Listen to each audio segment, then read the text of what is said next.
Assalamualaikum warahmatullahi wabarakatuh. Apa khabar semua? Malam ni sahabat-sahabat kami ni tampil sekali lagi dengan soalan-soalan panas. Semua nak tahu apa yang dah terjadi di Sabah, kan? Tapi seperti biasa saya akan mulakan dengan satu perkataan yang mungkin tak ramai orang suka dengar. Dan dah cakap dah. Tak percaya lagi, kan? Kita jangan sesekali buat perjanjian, buat kerajaan dengan mereka-mereka yang dah jelas menikam kita, memfitnah kita, mereka yang jelas berusaha untuk menghancurkan kita. Saya dah cakap jangan buat perjanjian dengan syaitan. Memanglah perkataan saya sebut syaitan ni berat, kan? Tapi nak buat macam mana? Cakap melik-melik korang tak nak dengar, kan? Hari ni terimalah pada. Akhirnya walaupun Haji G partinya cuma menang 11 kerusi, kan? UMNO menang 14 kerusi, Haji G juga yang diangkat. Walaupun peringkat awal TYT nak mengangkat walaupun peringkat awal TYT nak mengangkat TYT nak mengangkat Bong Mokhtar, tetapi akhirnya dengan pelbagai cara yang digunakan oleh Hamzah Zainuddin, teknik yang sama, teknik mengugut TYT, mengugut MP ni, adun-adun daripada BN, maka akhirnya tuan-tuan, TYT telah menyerahkan surat jemputan untuk majlis mengangkat sumpah kepada Haji G, Ketua PPBM Sabah. Jadi hari ini, saudara, hari ini maruah UMNO berada di tahap yang sangat lemah. UMNO bagaikan hilang telur. UMNO bagaikan hilang jati diri.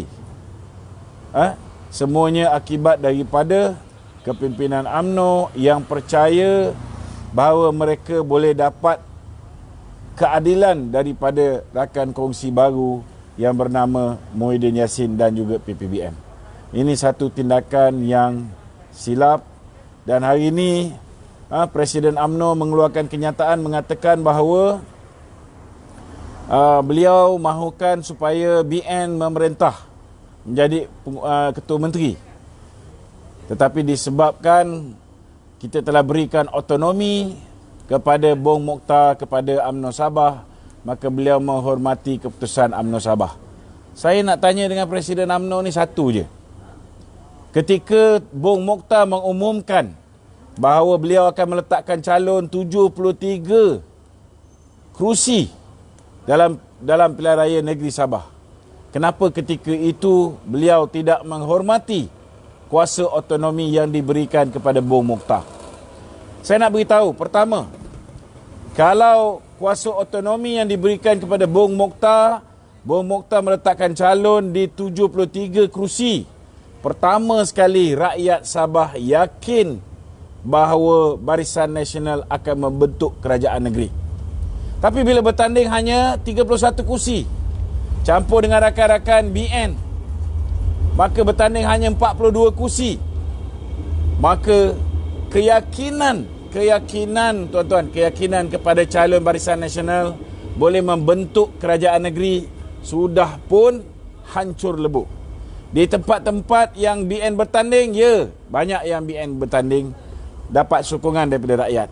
Tapi bila BN bertanding hanya 42 kursi, nak kena menang semua, itu pun hanya ada lebihan 6 kursi. Bagaimana mereka ni nak memberikan undi kepada Barisan Nasional? Itu sebab ada setengah-setengah tempat, bila mana Perikatan Nasional meletakkan calon dia, bila mana Muhyiddin meletakkan calon dia bagi menentang BN, kita tengok tuan-tuan, kita tengok kawasan-kawasan itu juga kita telah tewas. Terutamanya 12 kawasan di mana ketua-ketua UMNO bahagian yang tidak bersetuju dengan Zahid Hamidi. Kita lihat juga, tuan-tuan, di kawasan-kawasan ini UMNO juga tewas, tuan-tuan. Ini akibat dia. Bila berdendam dengan ketua-ketua UMNO bahagian, kena ingat bahawa ketua-ketua UMNO bahagian ini mereka ada pengaruh. Mereka ni bila mana Hishamuddin Tun Hussein menghasut ketua-ketua UMNO bahagian meninggalkan parti.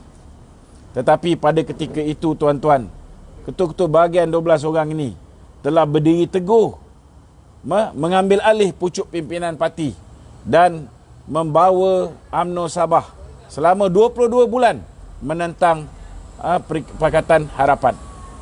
Tetapi tiba-tiba bila datang pilihan raya, mereka ini diketepikan. Bila diketepikan, ramai yang sakit hati, ramai yang hancur, ramai yang terluka. Maka itu sebabnya, tuan-tuan, kita tengok ada tempat yang sampai 11 penjuru. Ada tempat yang sampai 6 penjuru. Ini semua tidak akan berlaku sekiranya UMNO Sabah diberikan otonomi untuk memilih 73 calon dan bertanding di semua tempat. Dan kalau kita bertanding di semua tempat 73 ni, kalau kita menang, katakanlah kita menang 45 kerusi contohnya. Tuan-tuan? Dia 45 kerusi maknanya kita ada kelebihan 9 kerusi. Kalau ada 6 kerusi dibeli oleh Syafi'i Abdal sekalipun, kita masih lagi ada 3 kerusi ekstra untuk mengekalkan kerajaan negeri. Tak ada siapa yang boleh mengganggu-gugat BN di Sabah. Tapi disebabkan terlalu percaya bahawa Muhyiddin akan melepaskan pemimpin-pemimpin Barisan Nasional yang dianiaya oleh kerajaan Pakatan Harapan dan hari ini terus dianiaya oleh kerajaan Perikatan Nasional, maka mereka mengambil keputusan beralah bagi kursi 29 kursi diberikan kepada Bersatu. Rupa-rupanya kita tak tahu. Dia dah standby 29 kursi, dia bawa masuk pula PBS untuk memasuki Perikatan Nasional. Hari ini, tuan-tuan, kita tengok kerana PBS, maka jumlah kerusi Perikatan Nasional daripada 11 meningkat menjadi 17. Ini berlaku, saudara, selepas kita berpakat dengan Muhyiddin, kita bertanding 42, baki mereka bertanding. Ini kena kencing siang-siang, tuan-tuan. Saya nak beritahu dengan saudara, hari ini saya tahu Datuk Zahid memperjuangkan supaya Ketua Menteri datangnya daripada Barisan Nasional. Yang ini saya kena akui. Sebab memang dia perjuangkan. Selepas keputusan, dia perjuangkan. Tapi malangnya sudah lambat. Kenapa sudah lambat? Kerana keputusan yang sepatut dia buat ialah membenarkan, memberi otonomi penuh kepada Bung untuk bertanding 73 kursi. Dah jadi, nasi dah jadi bubur. Hanya menang 14 kursi daripada 31 kursi yang UMNO tandingi. Daripada 42 kursi yang BN bertanding, kita cuma memenangi 45%. Kenapa 45%? Kerana orang tidak yakin bila kita hanya bertanding separuh daripada kursi-kursi yang ada di PRN Negeri Sabah. Sepatutnya 73. Maka itu sebabnya, tuan-tuan, hari ini saya minta pada Datuk Zahid. Dia dah mula menunjukkan taring dia. Kalau dia terus-menerus menunjukkan taring dia, kita akan sokong dia. Dengan syarat. Pertama, dalam tempoh 7 hari daripada sekarang, sewajarnya Datuk Zahid memanggil semua ahli parlimen Barisan Nasional. 42 orang ni, panggil turun ke Kuala Lumpur dan membuat keputusan. Keputusannya tidak lain, tidak bukan. Kita kena hentikan pembulian oleh PPBM. Macam mana cara dia? Hari ini pemuda UMNO sudah menyambut apa yang telah saya perkatakan lebih awal. Kita harus keluar daripada kerajaan Perikatan Nasional. Betul lah hari ini keputusan pemuda UMNO tu. Kita keluar. Ini ialah maruah kita. Apa yang patut dibuat ialah kita keluar, buat PC, buat press conference, menyatakan bahawa kita tidak lagi menyokong kerajaan Muhyiddin Yassin. Maka kerajaan ini secara rasminya tumbang. Kenapa tumbang? Kerana Muhyiddin hanya mempunyai 111 kerusi ketika pengundian, 2 kali pengundian yang berlaku di Parlimen.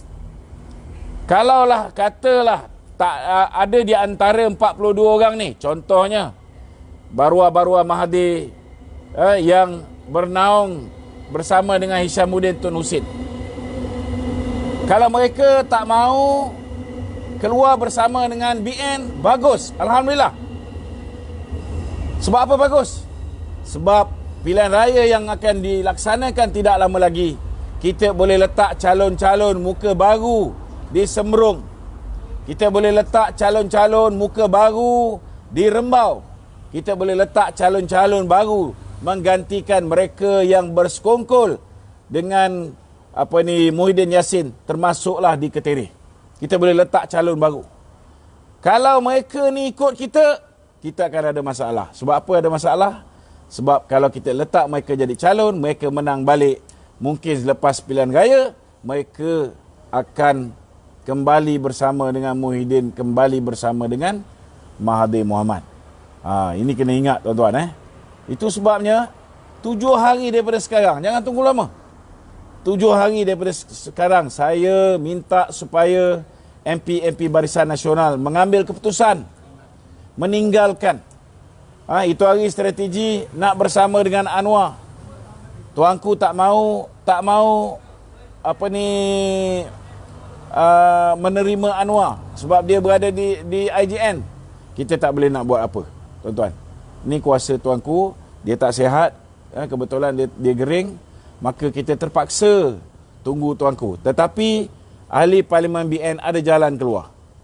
Tidak lama lagi kita ada pengundian di Parlimen untuk meluluskan bajet. Ini tak lama lagi, beberapa hari lagi tuan-tuan. Dalam bulan 10 ni akan ada sidang Parlimen. Inilah masa sesuai untuk kita pastikan jangan kita sokong belanjawan yang akan dibentangkan oleh Muhyiddin Yassin.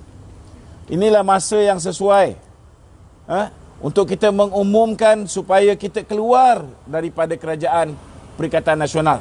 Kerana hari ini kerajaan Muhyiddin jelas membuli UMNO. Parti kecil membuli parti yang lebih besar. Sampai bila kita nak dibuli adik budak-budak ni? Cukuplah.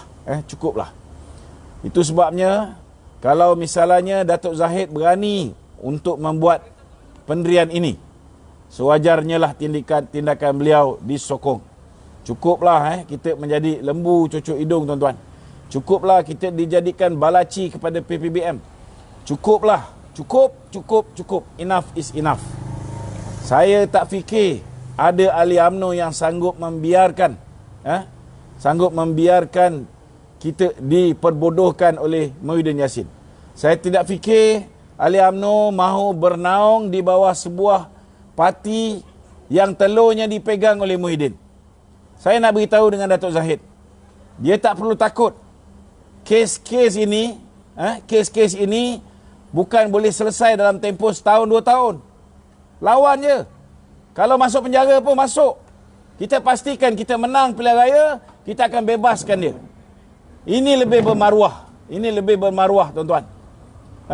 Daripada kita terus-menerus membiarkan diri kita dihina, dikeji, diperlekeh oleh parti yang jauh lebih kecil. Parti yang terdiri daripada pengkhianat-pengkhianat yang lompat meninggalkan kita. Apa nak jadi ni, tuan-tuan? Apa nak jadi? Kita tengok pilihan raya umum. Mereka menang 13 kursi. 1 meninggal. Tinggal 12. Dengan hanya 12 kursi dan 7 orang menyokong. 1 dah tarik diri, Syahrudin. Sekarang hanya 6 orang yang menang atas tiket, bukan tiket bersatu pun, menang atas tiket PKR. Dia tak berani, tuan-tuan. Tak berani nak bertanding atas tiket bersatu. Di Sabah kita tengok. Di Sabah. Kenapa di Sabah dia boleh menang? Kerana bila orang nak pergi ngundi Barisan Nasional, tengok lambang Barisan Nasional tak ada. Yang ada Perikatan Nasional. Orang kampung tak tahu apa-apa, dia pangkah Perikatan Nasional. Kerana dia fikir kita bersama dengan Perikatan Nasional. Akhirnya, mereka boleh menang 11 kerusi, tuan-tuan.